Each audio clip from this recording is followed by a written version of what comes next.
Welcome to another edition of 4th and 1. I'm Todd Palmer, joined by Nick Jacobs. I'm trying to bring the energy because I'm trying to snap Nick, who is a millennial, if you didn't know, out of you make some bold assumptions there, his hypnotism with the old phone there. You like to make some assumptions About your screen addiction? It's for football. Thanks. The doctor prescribes it. Okay. Okay. just checking. Mm-hmm. Hey, by the way, what do you think of the last season of Game of Thrones? I'll let you know whenever it's formally done, because as the taping of this podcast, I do not know what happened in the final. I'm just saying, have you signed the petition saying you want it redone? No. I will say you don't strike me as a joiner. You are 100% right about that. If there's 500 people going one way, I'm like, oh, the other way looks better. Yeah. Just be careful. There could be a dinosaur that way, and all the people are doing the right thing by running from it. Well, they would be running faster than I would be concerned at that point. They would have a little bit more pep in their step if it were something like that. And then there'd be you and my 5-year-old running toward it. He would be trying to go pet it. He likes dinosaurs. What do you want me to do? All right. He's 5. He doesn't know any better. Okay. So I heard we had a Chiefs podcast. Yeah, well, I'm just saying. I'm just glad dinosaurs don't exist, because he would have already been eaten, and I would have lost a bet with my friends who didn't think I could keep a kid alive for 5 years. I can't wait until your son is 18 years old in graduation day, and you want to know what an accomplishment today is? Listen to what your dad said on that 4th and 1 podcast in 2019. Would have never survived in caveman days. All right. Of course, we wouldn't have done this podcast either, and you would have nothing to listen to on your drive into work on Monday. I don't listen to it because I'm referring to the listeners, Nick. God. But you're talking to me directly, Todd. It's so confusing. So hard. So hard sometimes. I hope people understand the sacrifices I make. Really? Wow. I just want you to know it's John Wick week. It is. So do we have a time yet? No, I haven't heard back from Therese yet. I didn't know if we had a time set up. All right. Because if we had one, I would invite all these fine folks to join us to go to see John Wick 3 in theaters. I don't know if people want to hang out with us though. Probably not, but I feel like Therese is going to be the big draw on that one. Yeah. So, all right. Well, it's going to be awkward if he's like, I thought this was a date night, and Ebbs is there, and then he makes us sit on the side of the theater. One of those new ones that has the beds. I'm not sure I'm up for that. No, we're going to a different theater that doesn't have those. Oh, thank God. Oh, I thought this was going to get real awkward. So I heard. You know what else is going to get real awkward? The Christmas card between Andy Reid and Bob Sutton, because I don't know if you're aware, Bob Sutton no longer with the Chiefs. No. Yeah. And now Steve Spagnuolo takes over. So what do you say? Let's take a look at the defensive roster and see how you think it shapes up, Nick. I was really confused. You did a little juke move right there. I was like, uh-oh. That's right. Uh-oh. That's right. It was a little well, we'll just move on. Okay. It's probably for the best. All right. Hey, let's start anytime I'm talking about defense, I always like to start up front. So I think you should. I think that's a good place to start. Mm-hmm. Because obviously, that your defensive line goes a long way in determining whether you're any good against the run or any good against the pass, or whether you have any strengths whatsoever on defense. Okay. And I know that there was a lot of concern, early in the offseason about this Chiefs defense, especially the defensive line when they traded away Dee Ford, and then they cut Justin Houston, things like that. And the big trade they'd made up to until as we got close to the draft was Emmanuel Ogbah for Eric Murray, which I don't think really lit anybody on fire. But I got to imagine Frank Clark totally changes the dynamic of what you think about this defensive line group. Correct, yeah. Frank Clark is going to be the leader of that. He's going to be the most athletic guy that they got in that front four outside of Chris Jones, and I think Frank is a more complete player overall and more disciplined. And I think he will help assist Chris Jones and some other people on that team and having the correct assignments with what they're going to do. And I mean, when you bring in a D-line coach like Brendan Daly, it's I mean, they're going to be. I'm really excited where this defensive line can go, where with the attacking style that Chris Jones can do, and Frank Clark, and then obviously you rotate in Emmanuel Ogbah, Breland Speaks, and Okafor off that left side, possibly. I think those three are going to work it out at lefty in, and whoever can help rotate in. I know people are curious to see what Tano Passanio can do in this system. I was going to say, what about K-Pass? I am personally not very optimistic. I hope he shows up this year, but I always felt he was like a 3-4 year project when he got drafted. So we'll see what happens there. Defensive tackle wise, I think you have two really athletic guys in Chris Jones and Colin Saunders, and I think those two are going to be a strong rotation at the 3-tech spot. And I think Saunders, after Muldrow, I believe that's how you pronounce his name, Henry Muldrow, after he got released by the Chiefs, whenever I kind of had him as Jones's backup, I knew I had a sneaky suspicion that Saunders was going to be the backup 3-tech behind Jones. And then 1-tech, you're probably going to have a variation of Derek Nottie, Xavier Williams, and then Joey Ivy potentially. Well, and what I love about, people kind of question, when you look at the trade that they made to get a second-round pick next year with San Francisco 49ers for Dee Ford, and then they traded a first and a second to get Frank Clark. But when you talk about Frank Clark, you're talking about a much more complete player. You're talking about a guy who not only can rush the passer, is one of the elite pass rushers in the NFL, and by the way, has a much more substantial track record as a pass rusher than Dee Ford does. But you're also talking about a guy, and this is going to come up again when we talk secondary. You're also talking about a guy who's a tone setter. You're talking about a guy who not only is going to be physical and against the run and do some things that Dee Ford just couldn't or wouldn't do, from that defensive end spot. But you're also talking about a guy who's going to make sure that if Chris Jones decides to freelance and wants to, keep his sack record alive or something like that, there's someone that's going to make sure that those guys are held accountable for that and are going to know that, look, that's not the way we do things here. And I think that was as important as anything else. They've remade this defense top down with a new scheme, a new coaching staff, and all that. But I think they've also brought in a new attitude, and you're going to see that reflected mostly in Frank Clark and Tyrann Mathieu, who were the big acquisitions via trade and free agency for this defense during the offseason. Correct. You're going to have some tempo setters now that you were hoping to get in Justin Houston and Eric Berry and Marcus Peters and some of those guys before that are have since departed. And these are guys who, and obviously we haven't seen them in practice yet, but the history of these players is that those guys are tempo setters on the practice field and not just on game day, that they really kind of force guys to buy in and kind of bring the defense together. And I think this defense, as much as anything, needed something like that. Yeah, this defense has needed this for quite some time. It needed it from some of the defensive coaches. It needed it from their defensive coordinator. It needed it from some of the players on the overall defensive roster. And I think finally they have that for the first time in a while. I think Tamba did his best when he was here, and Derek Johnson did his best when he was here. But whenever you saw a lot of and Mike DeVito, I think he was a very good tempo setter as well. But I think now you're going with a new youthful wave that can help mold this defense for years to come. And then, of course, the big thing I think to watch, the other big thing I think to watch as this offseason progresses, as we get closer to the season, is are they going to pay Chris Jones his money? Because they should. I think, well, obviously it had been reported that Chris Jones had not attended yet. Yeah, he's been sitting out off-season. So we'll see what happens with OTAs. I personally...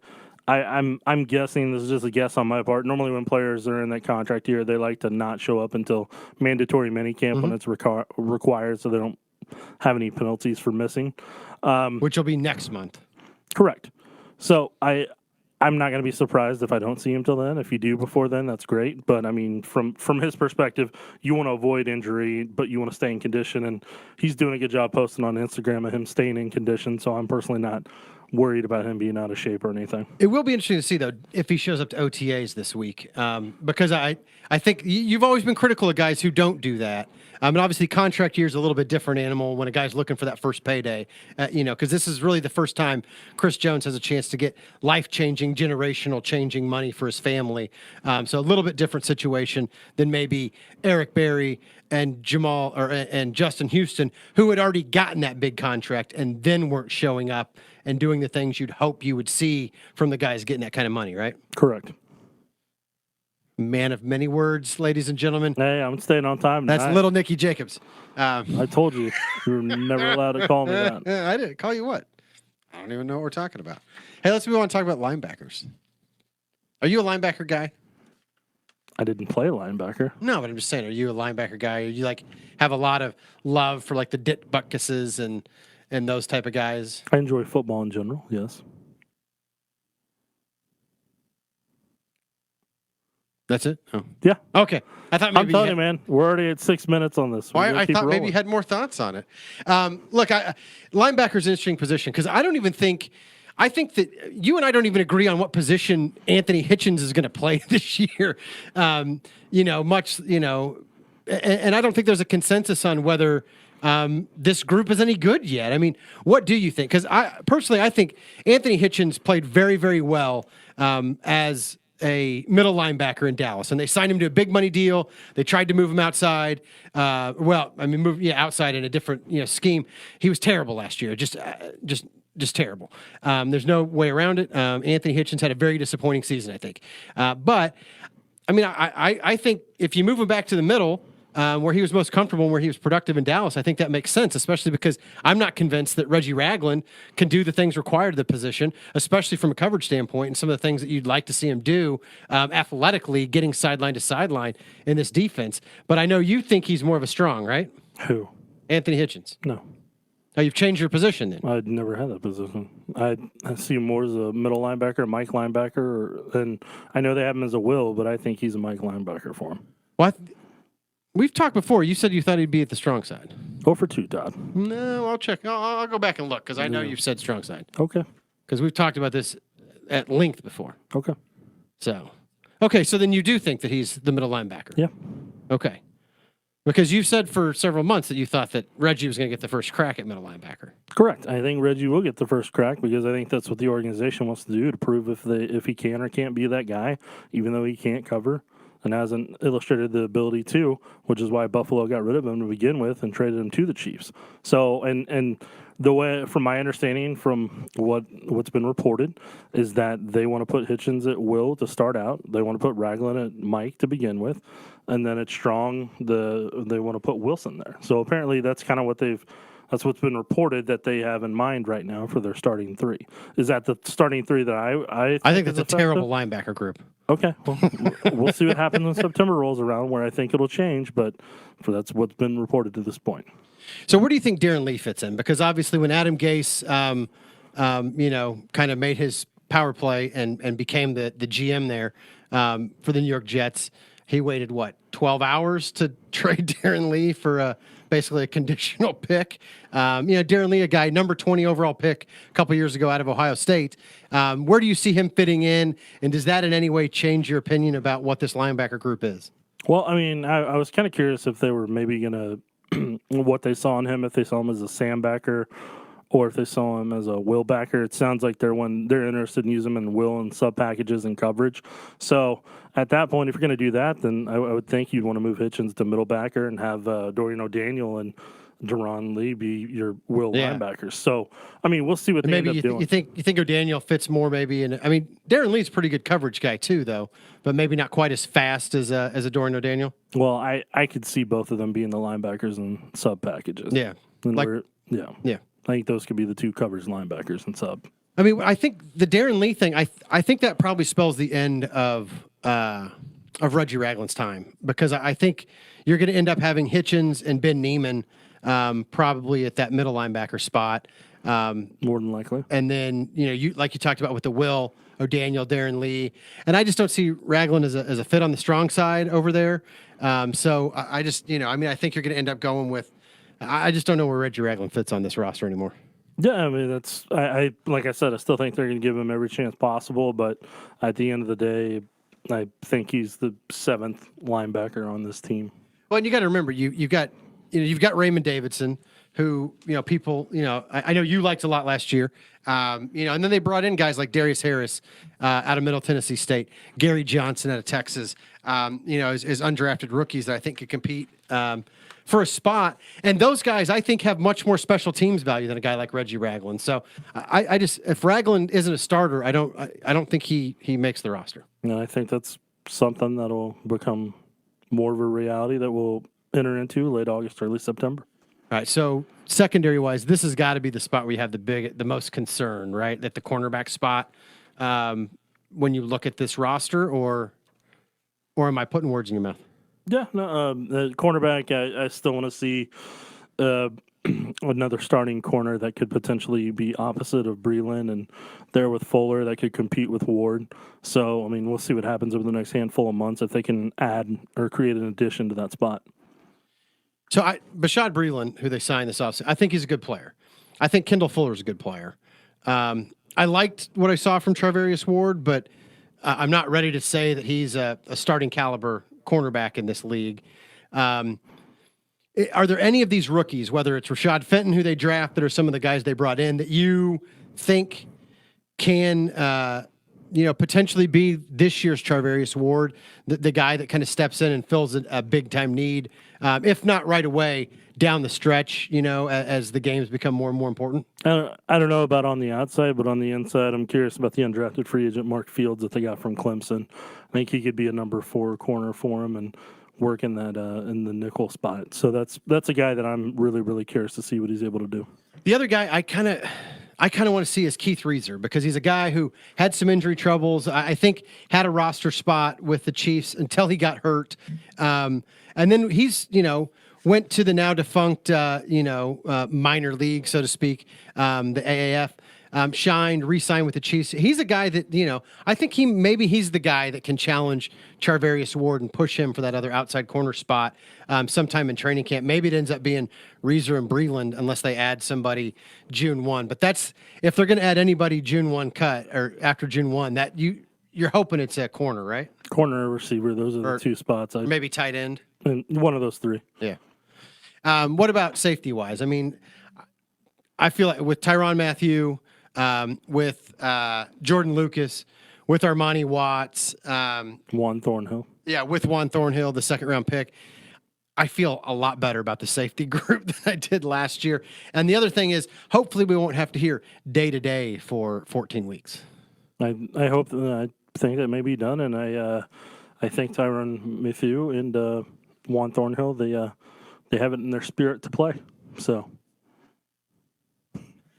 I mean, you and I, we've talked about this before, but Juan's probably the guy who makes the biggest impact among the defensive rookies, right?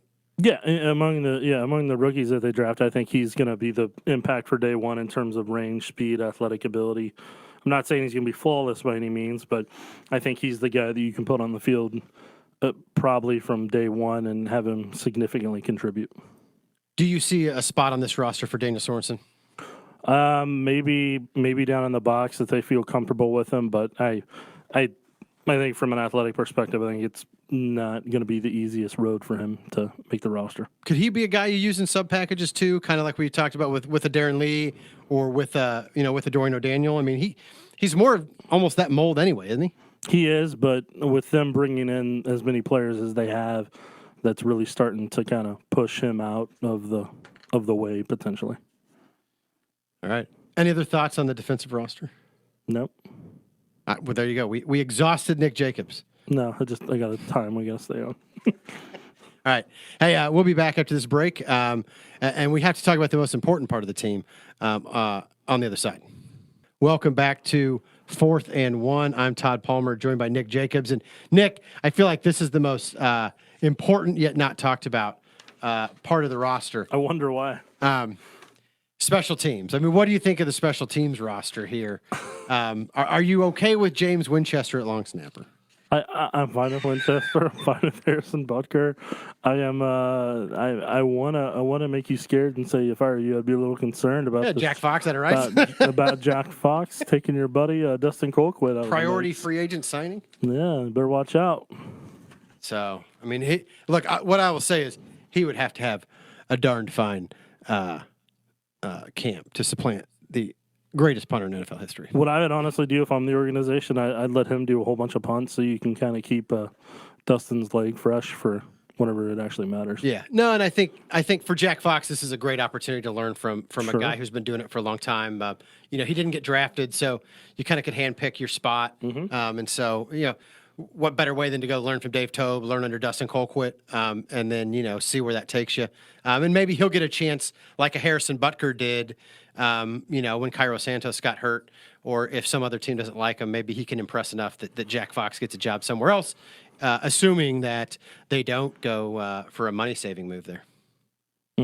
But I don't. I mean, salary cap implications and all. I don't think they do that to my boy Dustin. So. I hope not, because I don't know if anybody be able to console you afterwards. Fair point. Speaking of former Chiefs, one man quit his job this week, and I know that he was probably your favorite general manager of all time, Scott Pioli. Would you? How far above every other general manager in Chiefs history do you hold Pioli in your esteem, sir?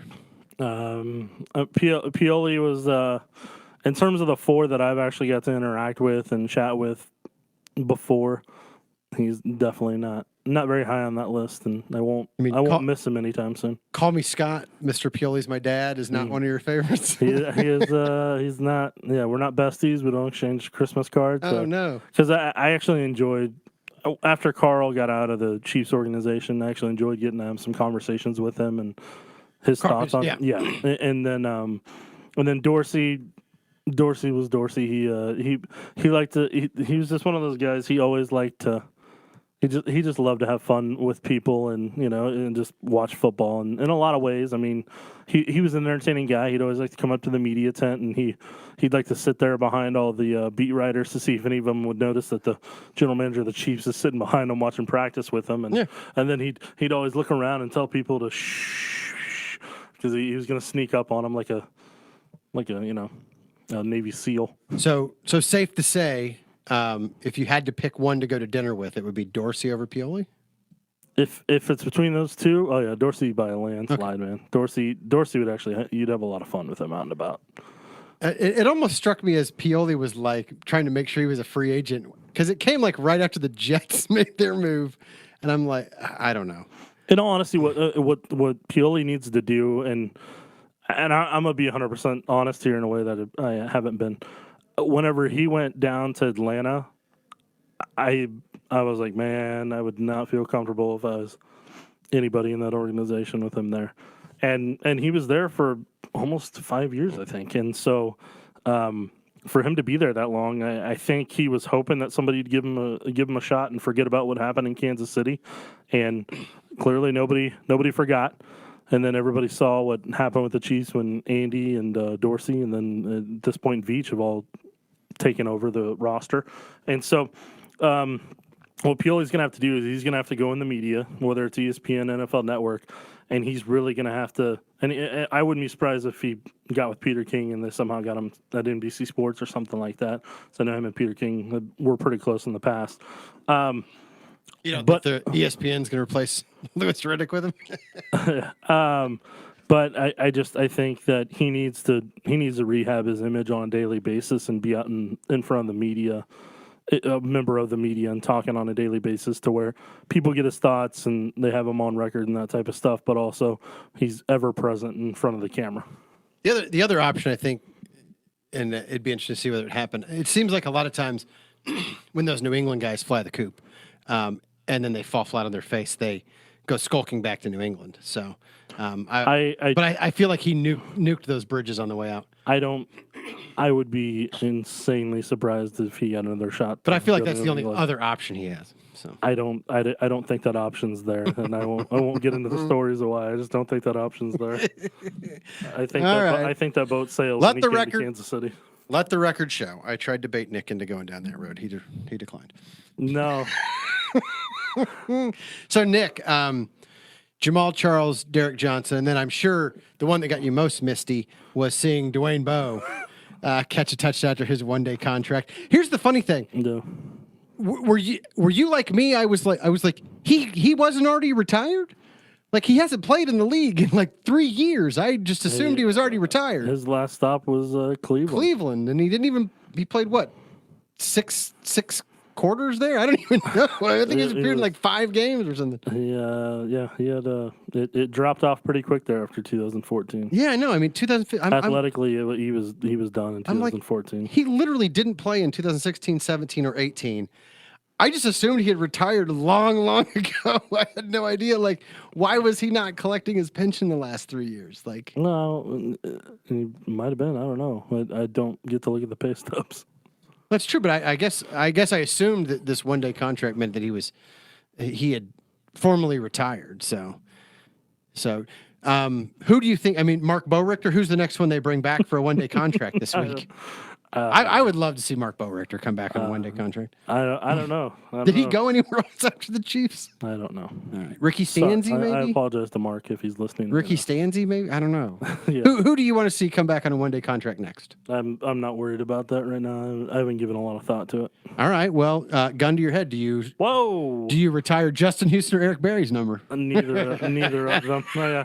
Todd, I knew Todd would bring that after you saw the Twitter mentions this week that I had on that one. What are you talking about? Did somebody stop? Some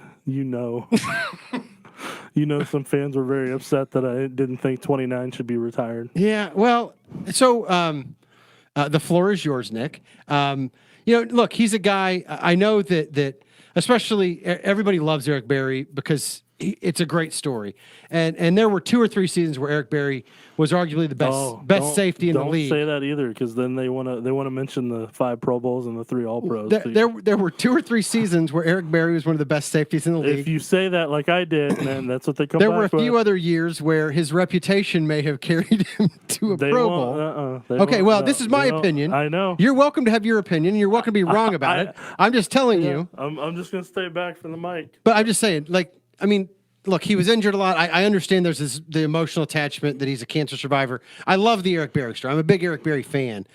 But and look, I guess the Chiefs have a history. There are some guys who didn't have